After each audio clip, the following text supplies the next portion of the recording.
ప్రభునందు ప్రియులైన మీకందరికీ నా హృదయపూర్వకమైన వందనాల్ని తెలియజేస్తున్నాను. చాలామంది విశ్వాసులు బ్రతుకు మారాలి అని ఆశపడతారు, కానీ వారికి ఉన్న వ్యక్తిగత జీవితాన్ని మార్చుకోవడానికి ఇష్టపడరు.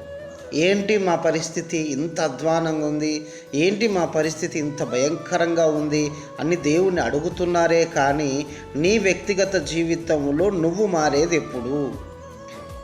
మన దారిద్ర్యపు స్థితి నుంచి ఆత్మీయ స్థితిలోకి వచ్చావు, మళ్ళీ ఆత్మీయ స్థితిలో నుంచి మళ్ళీ పాత స్థితిలోకి వెళ్ళావు. అందుకే నీకు ఈ దరిద్రం. దేవుడు నీ దరిద్రాన్ని తీసేయాలి అంటే నీ ఆత్మీయ స్థితిని నువ్వు మెరుగుపరుచుకోవాలి. నిన్ను నువ్వు మార్చుకోకుండా నువ్వు మళ్ళీ దీవించబడలేవు.